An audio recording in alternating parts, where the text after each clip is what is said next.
La agenda Donald Trump sigue dominando los espacios en todos los noticieros del mundo, en todos los titulares. Sigue dando que hablar. Estamos ante una verdadera era la que se está dando en estas últimas semanas y Donald Trump no para de generar titulares. En este caso, realizando su primer bombardeo contra una supuesta célula de Al-Qaeda en Yemen, volviendo a tener hostilidades con la República Islámica de Irán y nombrando al juez vacante que tenía la Corte Suprema de Justicia en los Estados Unidos por fallecimiento de un miembro. Son 8, faltaba el 9º, que es por carácter vitalicio. Se trata de un conservador que está a favor de la aportación de armas, que está en contra de la anticoncepción y tiene una mirada ultraconservadora sobre los derechos civiles y sociales. Mi nombre es Mariano Vázquez, te doy la bienvenida acá a Ojo con los Medios y también saludamos a Andrés Allari del otro lado de la línea. Hola doctor, ¿cómo está? Cordial bienvenida desde Buenos Aires. Yo, como la actualidad no es muy auspiciosa, me estoy dedicando a la historia acá. ¿Puede ver? Sí, Felipe Piña, sobre Manuel Manuel Belgrano. Belgrano, el hombre del bicentenario. Quería leer algunos fragmentos con usted y con los televidentes o con los medios. Vamos a hablar, le propongo que hagamos el bloque Trump y después le cuento algunas cositas de la historia, porque en estos días también hay unos hombres allá en la cordillera de los Andes que están rememorando el cruce que hizo San Martín hoy, estos días, hace 200 años. Después le cuento, pero vamos a empezar con nuestro amigo Donald Trump. Él ordenó el bombardeo de Yemen, viene siendo un punto estratégico en la supuesta lucha antiterrorista, además de Estados Unidos, Arabia Saudita, que está haciendo una carnicería allí, obviamente con el guiño de los Estados Unidos, y ahora debuta Donald Trump en materia de bombardeos internacionales. Le damos la bienvenida. Sí, así es. Recordemos que ahí hay una disputa interna en la cual sectores que responden a entre suníes y chiíes, los dos países que buscan una hegemonía cultural en Medio Oriente, como son Arabia Saudí e Irán, por lo tanto hay una incidencia muy fuerte en el mapa geopolítico de Medio Oriente y Donald Trump, a poquitos días, a 10 días de haber asumido 11 la presidencia de los Estados Unidos, debutó con un bombardeo. Vamos a ver cómo lo reporta Euronews.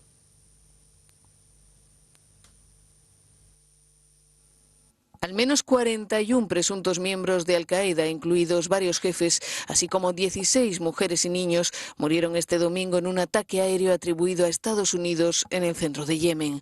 Según fuentes locales, en la operación militar, la primera de envergadura desde la llegada de Trump al poder, drones y helicópteros Apache atacaron varios edificios que servían de refugio a combatientes de Al-Qaeda.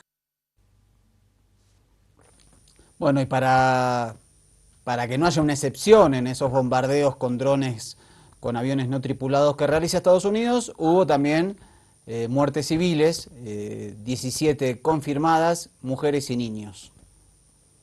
57 muertos hasta ahora confirmados, es un numerito, ¿eh? Ya empieza a construir su propio currículum Donald Trump. Esto lo hereda de Obama, porque Obama también tuvo ataques llamados quirúrgicos por montones. Pero bueno, este es muy fuerte porque el número de víctimas fatales es altísimo. Pasamos ahora a las tensiones entre Estados Unidos e Irán, un tema importante que era fundamental de dilucidar también con la llegada de Donald Trump al poder. ¿Qué iba a pasar con Irán? Porque Obama, hubo mucha tensión, me voy un poco antes, durante el gobierno de George Bush hijo, tensión al borde de una invasión militar. Esto se moderó muchísimo con la gestión de Barack Obama, que llegó a intercambiar cartas, hubo reuniones de cancilleres entre Estados Unidos e Irán, y ahora vuelve la tensión. Vamos a ver un reporte inicial de Hispan TV, la cadena estatal de Irán. El ministro de Asuntos Exteriores de Irán, Mohammad Javad Zarif, defendió el programa de misiles de Irán en una rueda de prensa conjunta con su homólogo francés Jean-Marc Ayrault en Teherán. Tal como expresaron las partes del acuerdo nuclear que estaban presentes en las negociaciones, el tema de los misiles no es parte del acuerdo nuclear.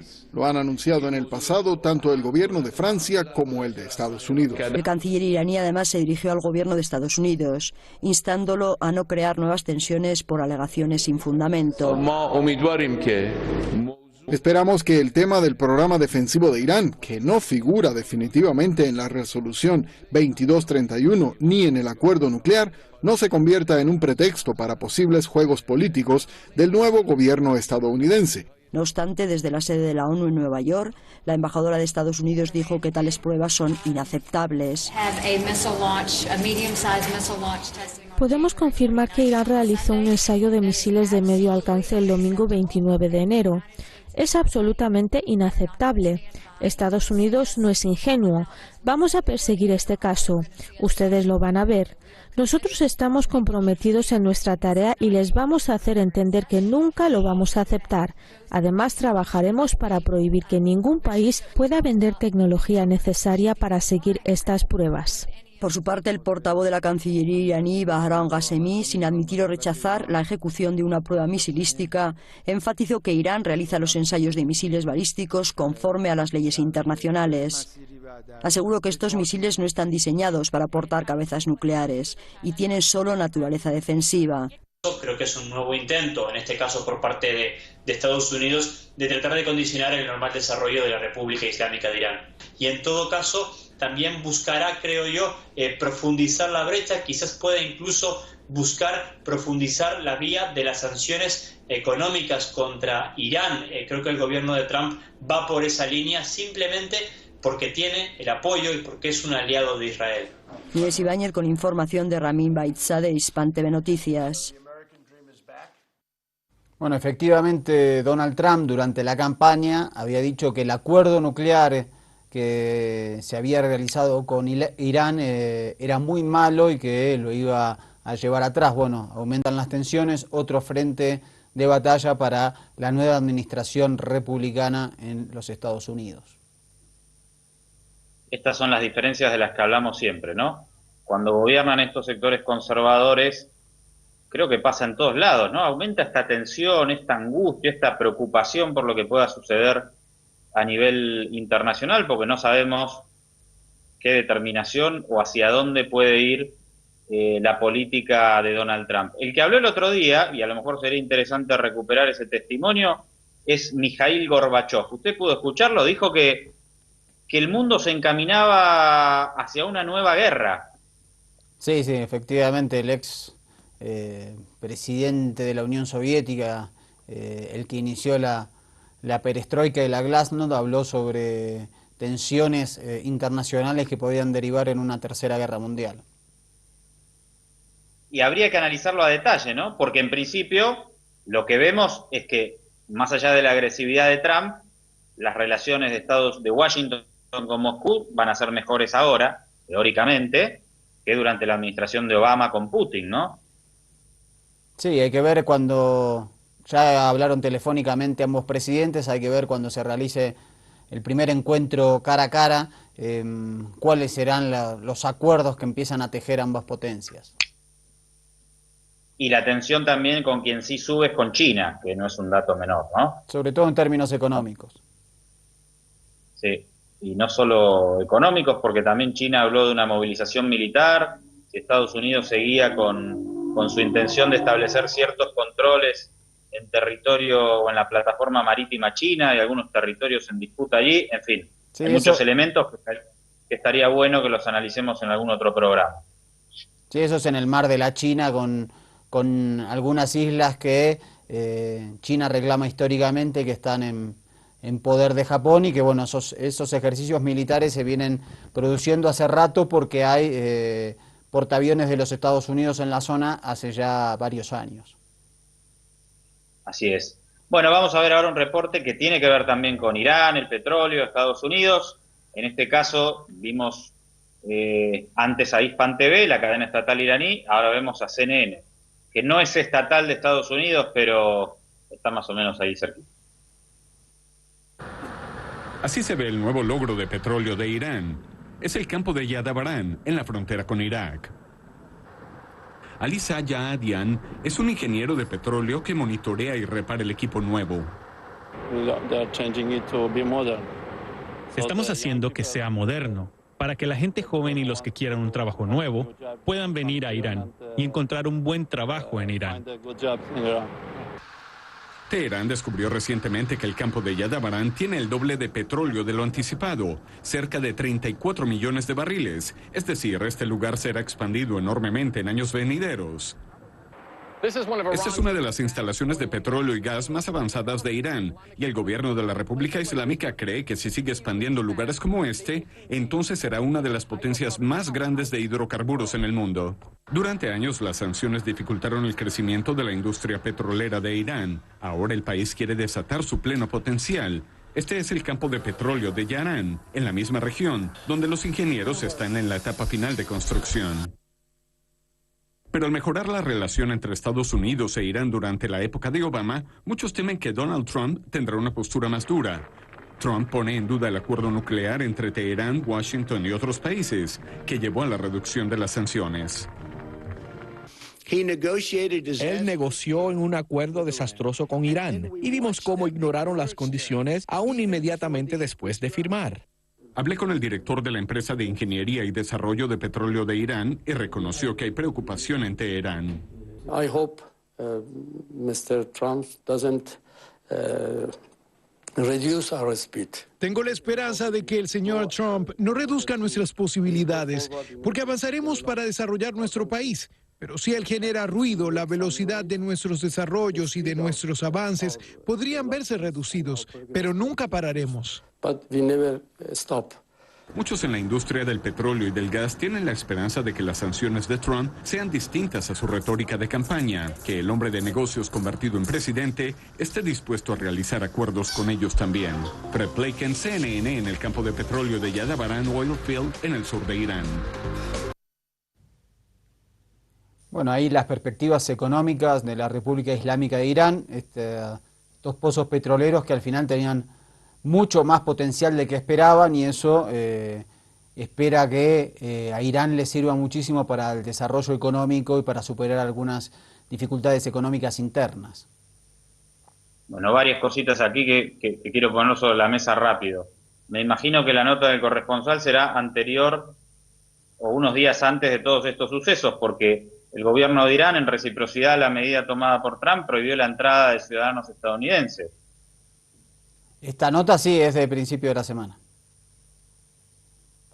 Es decir, hay que ver Bien. cuándo el corresponsal estuvo realizando esta nota en Irán, pero fue presentada estos días en la CNN. Eso para que tengamos un marco de la situación de tensión que se está viviendo. Después lo que me estaba preguntando, porque yo decía antes de la nota que CNN es casi una cadena estatal de Estados Unidos, y es cierto que en las últimas décadas, o desde que existe CNN, ha hecho un seguimiento y una aprobación, digamos, o una sustentación político-mediática de las políticas exteriores de Estados Unidos. De la invasión a Irak, de la invasión a Afganistán, etcétera, etcétera. Ahora CNN está en conflicto con Donald Trump. Me parece que está bueno que le demos seguimiento a qué posición editorial va a tomar CNN respecto de las medidas de política internacional impulsadas por Donald Trump, porque están en una disputa fuerte. Este va a ser un tema interesante de analizar. Y estas cadenas estadounidenses siempre han servido para justificar las políticas intervencionistas de los Estados Unidos. ¿Cómo será ahora, bajo la administración de Donald Trump, en la que por primera vez aparece un mandatario que entra en un conflicto abierto con los medios de comunicación? Vamos a darle seguimiento para verlo. Bueno, vamos ahora a, justamente estamos en Irán, y la nota número 5, un ciudadano español de origen iraní que no pudo ingresar justamente a territorio iraní. Es una situación que te pilla de shock total. La que Hamid, español, sufrió en el aeropuerto de Vancouver, Canadá, cuando se disponía a coger el vuelo de regreso a Madrid con 5 amigos tras unas vacaciones en la nieve. Y llegamos al mostrador de la línea aérea, nos presentamos con los pasaportes, todos los 6 pasaportes españoles, y me dicen a mí que yo no puedo coger ese vuelo. Su avión hacía escala en Estados Unidos, que ahora no le dejaba entrar por haber nacido en Irán. Yo a Lufthansa le decía, pero si es que el billete lo compré hace 6 meses, y me decían que no era problema de ellos. Lufthansa asegura que a los pasajeros que ha dejado en tierra les ha ofrecido una nueva reserva o devolver el dinero. La versión de Hamid es otra. Te sientes desamparado en un aeropuerto lejano, a 10.000 kilómetros de tu casa, como si fuera un yihadista. O sea, en la misma lista de los no deseados por Europa. Encontró otro billete para volver a casa, con varias escalas, pero sin pasar por Estados Unidos. Exteriores no tiene noticia de ningún otro caso como el suyo. Bueno, este es el caso de cientos de ciudadanos de 7 países de Medio Oriente que, producto del veto que puso el presidente Trump, no pueden ingresar a los Estados Unidos por un lapso de 90 días. Aquí una muestra, un botón de muestra de esta decisión de la administración Trump. Es impresionante, ¿eh? Vamos a conocer un caso más. Un caso más en un ciudadano que no puede ir a 2 países producto de su actividad política. En este caso reporta la CNN. Con indignación, el decreto del presidente de Estados Unidos, Donald Trump, sacudió al mundo entero, impidiendo el ingreso a Estados Unidos de los ciudadanos de 7 países mayoritariamente musulmanes. También se ven afectados por la prohibición los ciudadanos de esos países que son residentes permanentes en Estados Unidos y que en este momento se encuentran fuera del país. Alguien como Ali Abdi, de 30 años, un estudiante iraní de doctorado de la Universidad de Yale que está de paso por Dubái, teme no poder regresar a Estados Unidos. Todavía no he intentado regresar a Estados Unidos, ¿cierto? No lo he intentado, pero hay informes confirmados de iraníes con tarjeta de residencia a los que han bajado del avión en el lugar de partida o a quienes les han impedido ingresar a Estados Unidos después de su llegada. ¿Cómo se siente al respecto?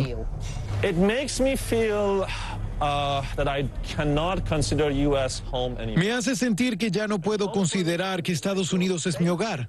El hogar para mí es el país donde uno se siente seguro, cómodo y bienvenido. No puedo volver a mi país de origen, a Irán, por ser un activista político, un activista de derechos humanos. La situación en la que estoy ahora no es comparable con la de otras miles de personas cuyas vidas se ven adversa o negativamente afectadas por el decreto. Ahora hay familias desgarradas, hay niños que son arrebatados, que quedan separados de sus padres. ¿Cuál es su mensaje para el presidente Trump? Lo que está usted haciendo no hará que Estados Unidos vuelva a ser seguro. Está tornando inseguro a Estados Unidos. Está alimentando el sentimiento de racismo y haciendo que gente como yo ya no se sienta bienvenida en Estados Unidos. Yo estaba haciendo mi doctorado en Estados Unidos e iba a contribuir a la sociedad y al público estadounidense enseñando allí, pero ahora aparentemente me han retirado esa oportunidad. Si no puede regresar, ¿cuál será su próximo paso, Ali? No tengo permitido ir a Irán. Si me lo permitieran, estaría en la cárcel, que en inglés se dice jail. Parecido a jail, ¿no? El futuro es impredecible, así que no puedo decirle con seguridad qué ocurrirá. Una sensación de incertidumbre que comparten miles de personas que no tienen idea de qué ocurrirá a continuación. Becky Anderson, CNN, Abu Dhabi, Emiratos Árabes. Y el presidente de Irán, Hassan Rouhani, se refirió al veto de Donald Trump.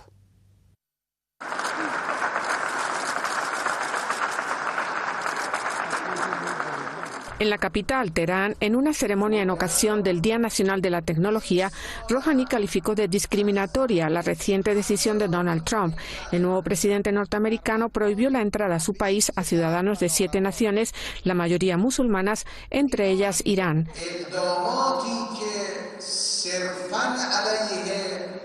Las medidas que se adoptan únicamente contra algunos de nuestros compatriotas o contra musulmanes de otros países son discriminatorias. Los que han tomado tales decisiones hace poco coreaban consignas contra el aislacionismo en el mundo y dijeron que ya se había acabado la era de la discriminación. Sin embargo, las medidas erróneas que realizan se basan en una discriminación equivocada. Ellos alegaban respetar los derechos humanos, pero lo que hacen contradice estos fundamentos. El presidente iraní también habló de otras iniciativas adoptadas por la administración de Trump. Se refirió al muro que el presidente estadounidense quiere construir en la frontera con México. Dijo que ya terminó la era de levantar muros divisorios entre las naciones. El periodo para construir los muros de separación entre los países y las naciones ya ha terminado desde hace mucho tiempo. Ya se ha acabado la era de la separación. El hecho de que un país evite unos 2 o 3 meses el ingreso de otros ciudadanos evidencia la falta de experiencia política de los que toman tales decisiones. Estas medidas pueden hacerles daño a ellos mismos y también a los demás, hasta que se den cuenta de lo que está pasando en el mundo. Desde que asumió el cargo el pasado enero, el nuevo presidente estadounidense Donald Trump ha adoptado varias medidas controvertidas tanto a nivel nacional como internacional que han provocado serias críticas y protestas en su contra. Beatriz Salas con información de Mosde Porfurú, Hispan TV Noticias.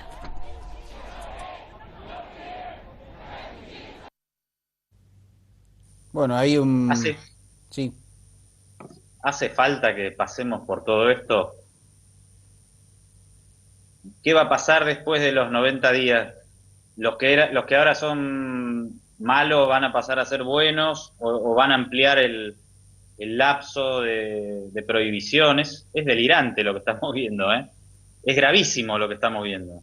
Sí, además Estados Unidos tiene una inmigración de origen iraní, también pakistaní, hindú, también de origen judío, de muy alta calificación y que ha hecho aportes a la ciencia, a la tecnología, a la innovación en los Estados Unidos de altísima calidad. Por otra parte, ningún ciudadano de esas 7 naciones que Trump ha vetado cometió un atentado terrorista dentro de los Estados Unidos. No hay ningún refugiado o migrante de esos países que haya cometido ningún ataque contra ciudadano estadounidense o dentro de las fronteras de Estados Unidos. No está basado en la realidad, además de la gravedad y la inconstitucionalidad de esta medida. Y a nivel simbólico, Mariano, nosotros que trabajamos en el tema mediático, es como una especie de el triunfo del odio, ¿no? Porque toda esa gente varada en los aeropuertos, angustiada, ¿no? Pero bueno, por lo menos también genera reacciones, lo vamos a ver en el segundo bloque también. Hay muchos líderes importantes en el mundo que no precisamente son progresistas y que le están diciendo a Trump que está equivocado, de una manera bastante clara. El otro día veíamos a los actores de Hollywood, también está el caso muy renombrado del director iraní Asghar Farhadi, que tenía que ir a los Oscars y no va a poder ir, lo mismo una actriz de su elenco que dijo, aunque me dejen entrar, no voy a ir porque es una barbaridad lo que está pasando. Bueno, sí hay un movimiento de repudio fuerte a toda esta movida, pero las escenas son bastante bizarras. Sí, hay que ver, bueno, quién logra torcer el brazo a quién en este caso. Sí. Trump está muy preocupado. El otro día estaba leyendo algunos análisis psicológicos que hacían desde algunos medios del presidente de Estados Unidos. Está muy preocupado porque perdió en las urnas y no tolera que lo deslegitimen desde ese lugar, ¿no? Desde que perdió por 3 millones de votos y estaba impulsando toda esa movida de que hubo un fraude en las elecciones. Pero ese también me parece un dato que le puede pesar simbólicamente a la administración de Trump, la ilegitimidad que le puede generar. Hasta ahora los medios no lo están trabajando porque se meten de lleno en un ataque contra el sistema estadounidense. Pero es un dato interesante y que evidentemente le está doliendo al presidente de Estados Unidos no tener la legitimidad de haber ganado con el voto popular. Sí, eso tuvo mucha controversia, sobre todo cuando se inició el recuento y él se terminó el recuento de votos y todavía no había asumido. y hubo muchas críticas y muchas sorpresas, sobre todo porque la cantidad de números de votos es histórica, de diferencia entre voto popular y voto electoral. La última vez que había pasado fue entre Al Gore y George W. Bush, donde había 540.000 votos de diferencia, y las otras tres ocasiones habían sido en el siglo XIX, es decir, habían quedado muy atrás, y cuestionan un poco el sistema electoral norteamericano, que lo que intenta era equiparar estados muy poblados con estados no poblados, tratando de generar un sistema federal, pero que en este caso dota de cierta ilegitimidad al candidato ganador. Así es, y eso es un dolor de muelas para el caprichoso magnate Trump. No hay que perderlo de vista ese dato. Segundo bloque de Ojo con los Medios, y seguimos analizando con Andrés la era Trump, que tanta tela está dando que cortar. Así es, doctor, pero ¿me da chance de hacer una pequeña digresión histórica? Sí, claro. Bueno, le comentaba que estos días se está rememorando esos 200 años del cruce de San Martín hacia Chile, donde libera a Chile del colonialismo español. Esto es en 1817, en la batalla de Chacabuco, ¿no? Cruza la cordillera con más de 5.000 hombres, una verdadera odisea, y se está rememorando aquel cruce con parte del ejército argentino, periodistas, autoridades locales, también está el ejército chileno participando en esa rememoración. Y bueno, yo estaba leyendo algunas de los pasajes de la vida de Manuel Belgrano, que también es un héroe independentista nacido en el Río de la Plata y que anduvo por el Alto Perú, o sea, por lo que hoy es Bolivia, y cuentan esta parte del año 1809, cuando se da la revolución allá en La Plata, en Chuquisaca, y después se amplía ese espíritu de insubordinación hasta la ciudad de La Paz, donde va a participar o va a tener un protagonismo muy grande Pedro Domingo Murillo, ¿no? Eso va a suceder en julio de 1809. Entonces, informa que el virrey que estaba en Buenos Aires envía una delegación hasta La Paz y a Chuquisaca para calmar a los insurrectos, ¿no? Entonces dice, envía un batallón patricios y nombra al gobernador intendente de Chuquisaca, desde Buenos Aires, ¿no? Para aplacar la rebelión, obviamente. Dice, al mismo tiempo el virrey de Perú, José Fernando de Abascal, le ordenó a otro personaje de aquella época, no lo voy a nombrar, presidente de la audiencia de Cusco, atacar a los insurrectos de La Paz. Julio de 1809. La represión fue rápida y sangrienta, con centenares de muertos y episodios de crueles torturas y descuartizamientos, que no respetaron ni edad ni sexo, dice Felipe Piña en este texto. La sentencia dictada contra los rebeldes capturados decía en uno de sus párrafos: por subversivos del orden público los condeno a la pena ordinaria de horca, a la que serán conducidos arrastrados a la cola de una bestia y suspendidos por manos del verdugo hasta que naturalmente hayan perdido la vida. Después de las 6 horas de su ejecución, se le cortará la cabeza a Murillo y Sáenz, y se colocarán la primera a la entrada del Alto Potosí y la segunda en el pueblo de Coroico, para que sirvan de satisfacción a la majestad ofendida, a la vindicta del reino y de escarmiento. Las últimas palabras de Murillo fueron: la tea que dejo encendida nadie podrá apagarla. ¿Le suena? Sí, por eso se hace la tradicional marcha de antorchas de tea desde la calle Jaén, donde está la casa de Pedro Domingo Murillo, para recordar esa rebelión de 1809 que después fue un faro, efectivamente, que, como dijo Murillo, no se apagará nunca, e iluminó las independencias del resto de los países de esta parte del continente. Le cuento que las proclamas independentistas de Chuquisaca, de mayo de 1809, son mucho más interesantes que las de mayo de 1810 aquí en Buenos Aires, ¿eh? Pero qué fuerte, aquella represión colonialista contra los independentistas fue tremendo. Imagínese si hubiera habido medios de comunicación. Sí, por eso también el ensañamiento que hubo aquí, tanto en La Paz como en Chuquisaca y posteriormente a las guerrillas que se conformaron a la cabeza de lanza en las zonas centrales, en Cochabamba también, y en las zonas del centro del país, y por eso, bueno, la independencia, esa guerra de guerrillas duró muchísimos años y la independencia se tardó tanto, hasta 1825. Bueno, perdone la digresión, pero me parece que siempre es interesante recordar estos pasajes. Aquí está, porque además hay una unión tan fuerte en la lucha independentista entre el Río de la Plata y el Alto Perú, y está generalmente bajo la alfombra, ¿no? Bueno, pero acá hay una partecita que quería compartir con todos ustedes. Honor y gloria a nuestros independentistas, doctor. Sí, así es, a los patriotas y a aquellos que soñaron una patria grande, como el mariscal Andrés de Santa Cruz, Artigas, San Martín, Bolívar, O'Higgins, muchos que quisieron algo más que naciones disgregadas. Así es. Bueno, volvamos a la actualidad y a nuestro amigo Donald Trump. Al final tanto jugamos con apoyar su campaña y salió presidente. Debemos tener más cuidado, doctor, sobre todo yo de este lado. Sí, no, vamos a ver. Yo no jugué ahí, ni en broma. Yo sí en la campaña. Pero bueno, creí que jugaba a perdedor.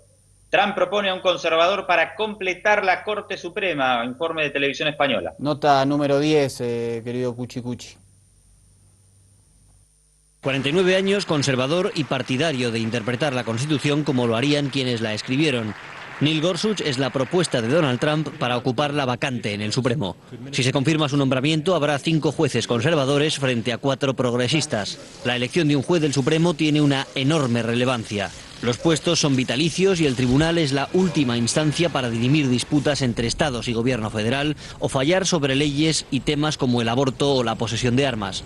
Casi con total seguridad, Neil Gorsuch ocupará la plaza vacante aquí en el Tribunal Supremo, pero antes tiene que superar un trámite en el Congreso de los Estados Unidos. Los republicanos tienen mayoría en el Senado, tienen 52 escaños, pero no tienen los suficientes, los 60 escaños que necesitarían para aprobar esa confirmación sin ningún problema. Eso obligará, como pide el presidente Donald Trump, a cambiar las normas de votación para aprobar la confirmación de Gorsuch con una mayoría simple.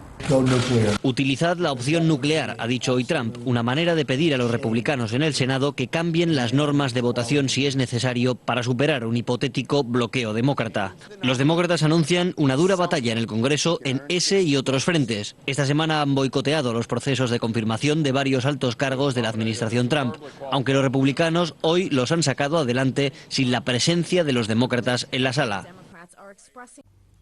Bueno, este era uno de los temas centrales también que se votó en las elecciones del 8 de noviembre del año pasado en Estados Unidos. Faltaba un miembro de la Corte, producto del fallecimiento de uno de ellos. Es decir, había 8 miembros y eran 4 liberales o progresistas y 4 conservadores. La victoria de Trump permite esto, que se elija a un ultraconservador con cargo vitalicio en la Corte Suprema. Hay que ver si supera el escollo del Congreso. Tiene mayoría el Partido Republicano, pero no mayoría especial. Vamos a ver la actitud del Partido Demócrata.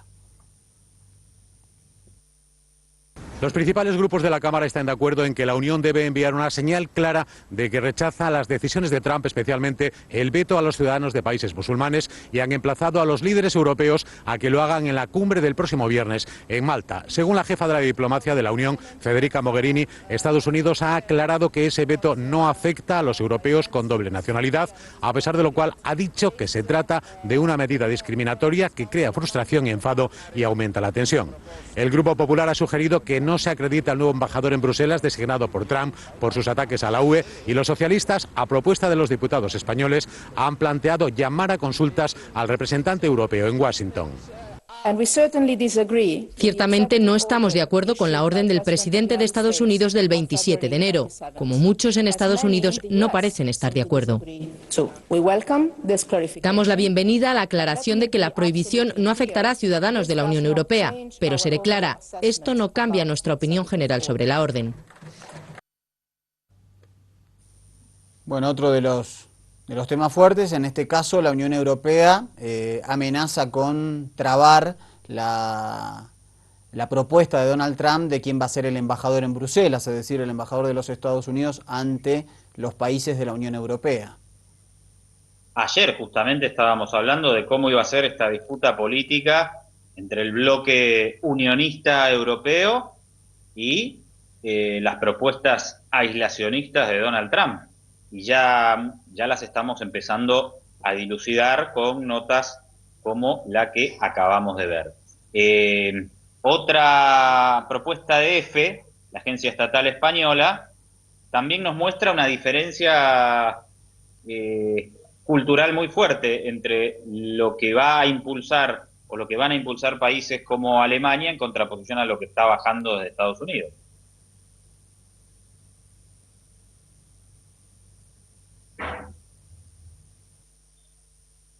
¿Cómo puedo lograr un permiso de trabajo?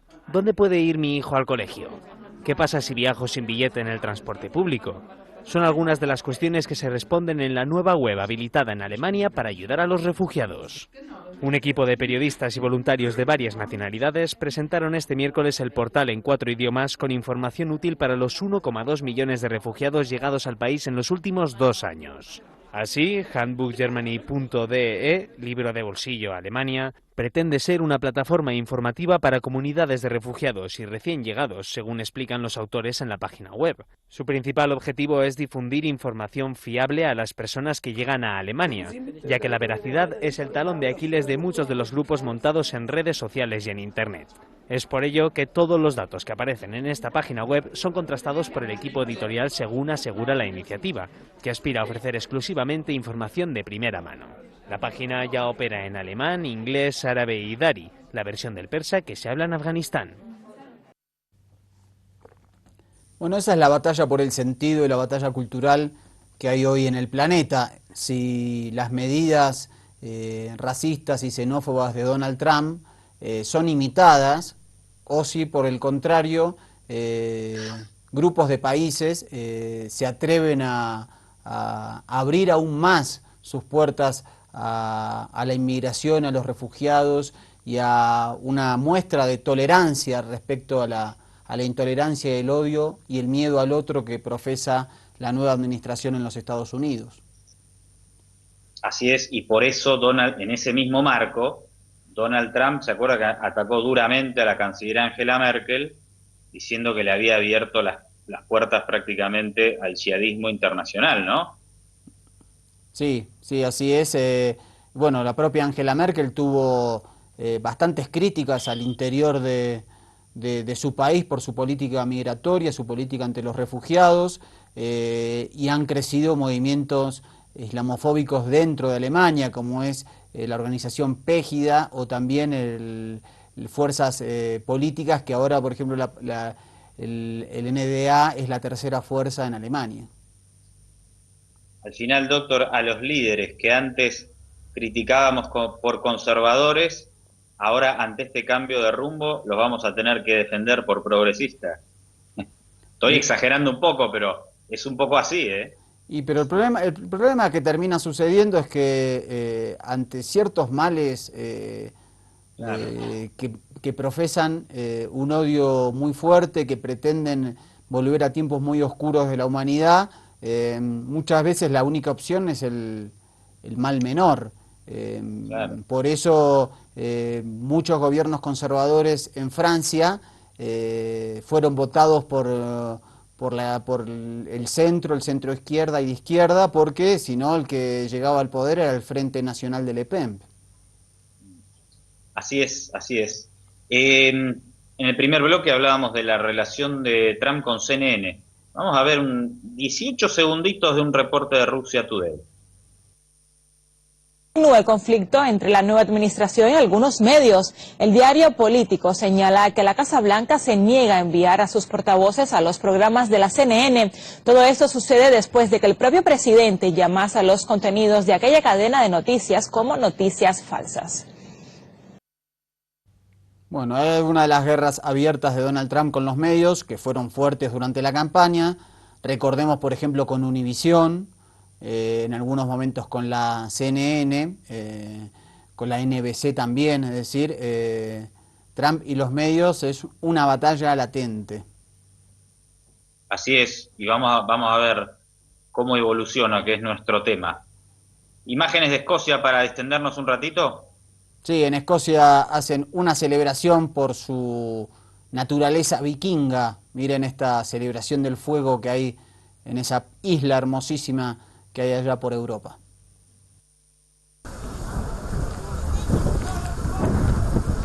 Pasión, tradición y mucho fuego conforman parte del Opgela. Esta fiesta anual que concluye con la quema de un barco vikingo simboliza el viaje desde una remota isla escocesa hasta el Valhalla, el paraíso de la mitología nórdica. Los residentes de las Islas Shetland, situadas en el Mar del Norte entre Escocia y Noruega, asumen con orgullo su pasado vikingo. He estado en un equipo por muchos años y este fue nuestro turno de ser el grupo líder. Es algo enorme estar involucrado en esto. La gente viene aquí desde Nueva Zelanda, Canadá, Noruega, solo para estar en nuestro equipo esta noche. Es muy aleccionador ser parte de esto. Cada año, un vikingo experimentado es designado por la comunidad para encabezar el desfile, convirtiéndose en el Gissir Jarl, que en nórdico antiguo significa jefe. Lyle Gare se preparó durante 15 años para ser el líder en esta ocasión. Opgela es un festival que se ha celebrado por más de 100 años. Es un evento que celebra nuestra historia vikinga con Escandinavia y es algo que sucede durante el invierno y cuando tenemos noches muy oscuras en Shetland. Desde octubre pasado, un equipo de voluntarios trabajó en la construcción del barco de madera con proa en forma de dragón. Según la tradición, la quema del navío representa una despedida de los guerreros caídos que accedían al paraíso del dios Odín. Bueno, lindo reporte de la agencia francesa de prensa sobre esos grandes viajeros que fueron los vikingos saliendo de la Escandinavia y llegando a puntos remotos de la Tierra aún mucho antes de la colonización europea. Excelente.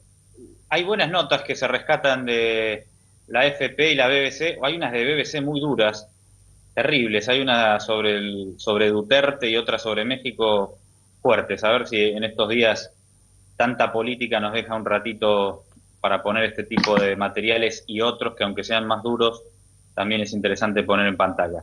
¿Momento del segundo corte? Dale, vamos a último corte en Ojo con los Medios. Último bloque de Ojo con los Medios aquí por el Avia Ya, la televisión. Dos bloques intensos, te mostramos con Trump a la cabeza y esta nueva era que promete poner patas para arriba a este planeta que todos habitamos. Tranquilo, doctor, no se me desespere, que vamos a salir adelante, sobre todo con medidas como las que toma Mauricio Macri aquí en la Argentina, que tiene una postura ante la economía muy distinta a la de Donald Trump. Uno es proteccionista, el otro es liberal, pero no es lo que vamos a tratar ahora exactamente, pero estaba pensando que en cuanto al tema inmigrantes es súper parecida.